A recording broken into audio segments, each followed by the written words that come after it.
Kukuta mechi za dabi kama hizi ambazo zinakwenda kufanya maamuzi, ukitoa zile mechi za fainali, nafikiri katika ligi ianza kani mara ya 3 au mara ya 2 kuweza kutoka kitu kama hiki.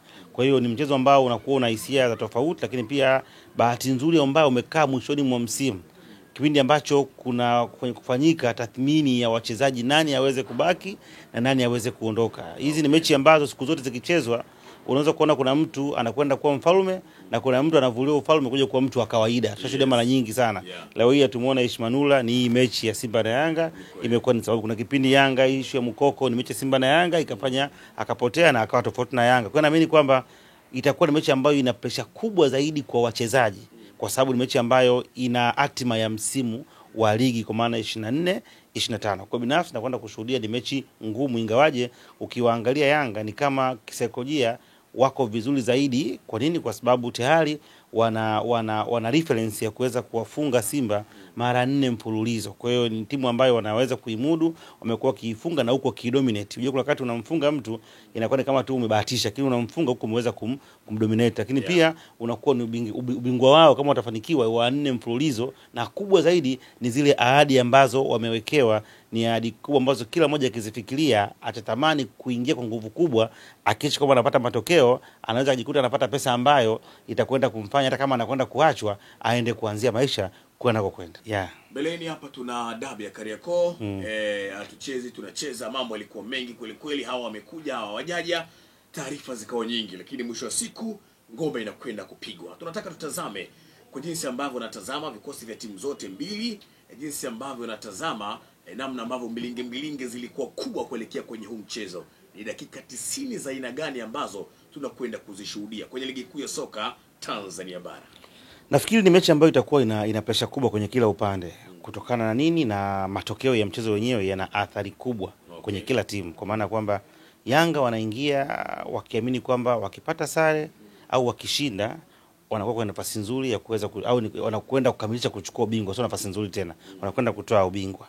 Lakini Simba anaingia akiwa na option moja, lazima apate matokeo ya ushindi ili aweze kutangaza ubingwa. Kwa nini? Kwa sababu mpaka sasa hizi wana tofauti wa alama moja, 79 kwa 78. Kwa hiyo pekee yake yenyewe ni pressure kwenye kila maeneo. Maana kama Yanga watakuwa na pressure kubwa, je, tuingie tukashambulie au tuingie tukazuie? Lakini Simba anaingia anakwenda kuataki moja kwa moja, sababu ndio njia pekee ambayo itakwenda kumpatia matokeo. Kwa hiyo nafikiri kwa hivyo, na sio rahisi kukuta mechi za dabi kama hizi ambazo zinakwenda kufanya maamuzi, ukitoa zile mechi za fainali. Nafikiri katika ligi ianza kani mara ya 3 au mara ya 2 kuweza kutoka kitu kama hiki.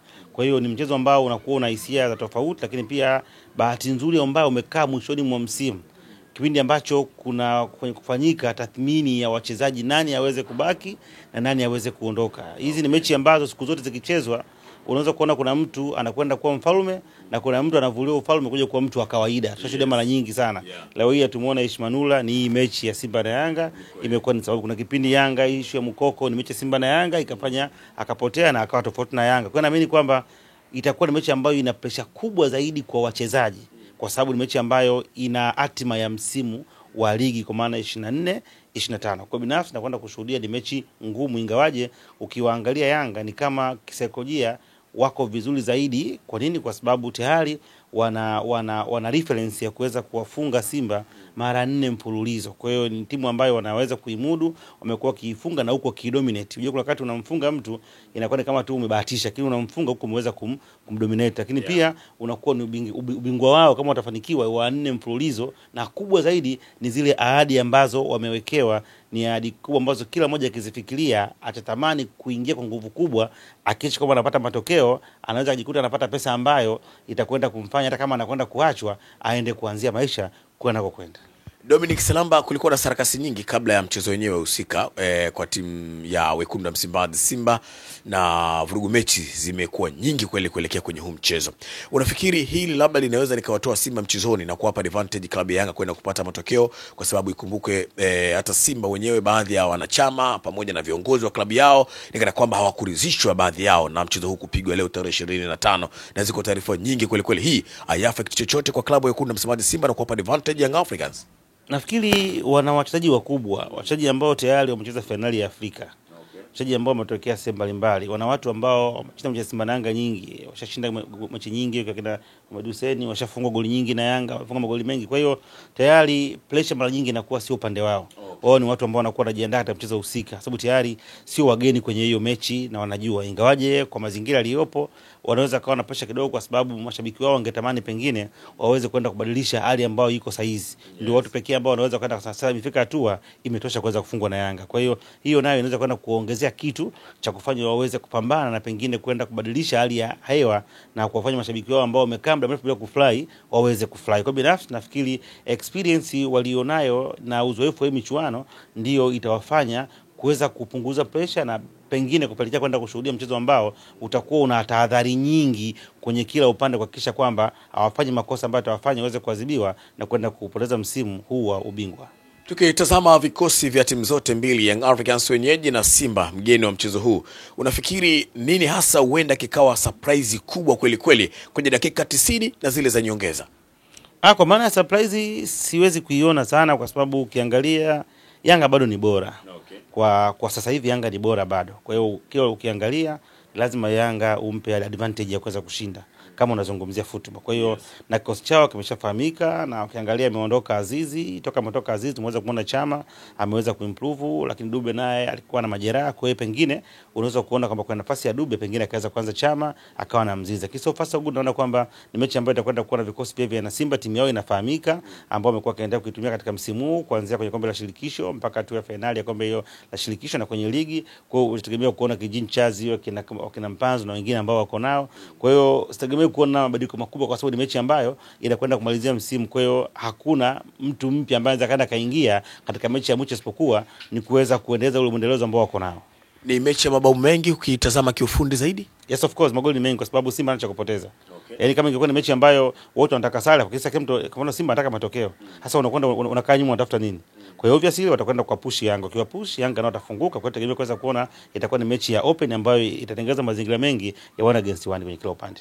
Ni nyota gani wa kuchungwa kuelekea katika mchezo huu kutazama nyota vikosi vyote, kwa maana ya Simba Sports Club pamoja na Young Africans? Huenda wasipochungwa vizuri wakaleta maafa makubwa na tukabaki na kilio, kama si Simba basi Yanga. Kwa upande wa Simba, nyota wa kwanza ambaye ni hatari zaidi ni Kibu Denis. Okay. Huyo ndo wa kwanza hatari, wa pili Mpanzu na muona akiwa ni hatari, na watatu ni Kamara. Okay. Waga kiamka vizuri basi anaweza kufanya siku kwa ngumu kwa upande wa Yanga.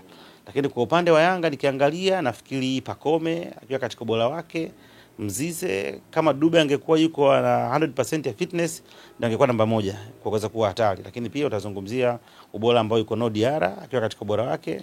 Lakini pia na hata kwa safia ulinzi ubora wa Dickson Job na Baka unaweza kukatisha kwa upande wa Simba ushindwe kufikia malengo ambayo walikuwa wanataka kufanya katika msimu huu. Makosa ama ukosekanaji wa mashabiki wa klabu ya Wekundu wa Msimbazi Simba kwa wingi kwa ajili ya kuipa support timu yao, na hizi timu pia zimeshazoea kucheza zikiwa na mashabiki wengi kwa ajili ya kuhakikisha kwamba wanachagiza ushindi. Inaweza kuwa advantage kubwa kwa kiasi gani kwa Young Africans ambao wao wana asilimia kubwa kupata mashabiki wengi kwenye mchezo husika ili kupata matokeo? Unafikiri hii inaweza kuwa ni athari kwa kiasi gani kwa Simba? Nafikiri mashabiki wanakuwa na advantage pengine ya kutoa viingilio.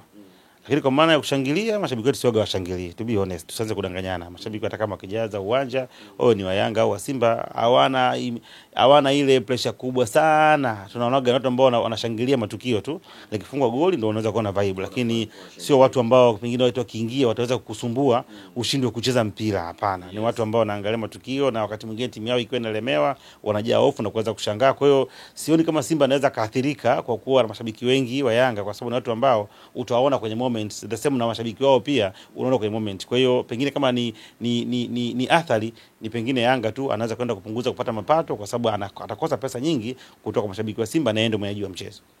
Tusaidie sisi ambao tunasubiri maokoto kwenye huu mchezo. Huenda tusifurahishwe na chochote kile, lakini tuko tayari tu kutengeneza maokoto, na maokoto hayo yatakayotokea kwenye jumba lako la ufalme wako wa maokoto, kwa maana ya Jamvika na Salamba. Ni kwa namna gani pia tunaweza tukabashiri mchezo huu, na ni kwa namna gani pia tunaweza tukawa na familia ya Jamvika na Salamba, ili isiishie leo tu baada ya mchezo huu kupata maokoto, iendelee pia kuwa desturi na tamaduni zetu kutengeneza maokoto kupitia Jamvika na Salamba. Nafikiri kesho ni mechi ambayo itakwenda kutoa, kuna odds 5 kwenye mechi moja. Okay. Kwa hiyo kuna option ambayo tutakwenda kesho kuitengeneza ambayo itakuwa ina odds 5 na tutakwenda kutoa. Cha kufanya ni kuweza kukimbia na kwenda kulipia. Chukua simu yako, andika nyota 150 nyota 50 nyota 1 leli, piga, then utakwambia ingiza namba kampuni. Unaingiza 610 251 28.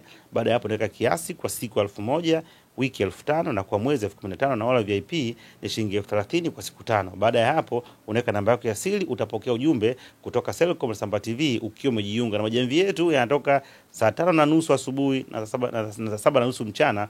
Utaenda kupokea kile ambacho unakitaji, na kwa wale ambao wangependa pengine hawana mtaji, wanaweza kwenda kutufuatilia kupitia application ya Samba TV. Ukiingia kule kuweza kujirejista, either unakwenda kwenye Play Store, ukiandika Samba TV itakuja, unakwenda una install. Ukisha install unaingiza either jina lako, email au namba ya simu na namba yako ya siri. Utaingia kwenye application yetu pale, tunakwenda kutoa odds 2 za huu mchezo ambazo zitakuwa ziko free kutokana na option ambayo tunakwenda kuwekea. Kwa cha kufanya ni kutufuatilia, either uende kwenye Samba TV kwa maana application, au ujiunge na Jamvika na Salamba ili upate odds zako ambazo zitakuwa ziko vizuri na kufanya siku yako iweze kuwa nzuri ukifurahia miongoni mwa mechi kubwa barani Afrika.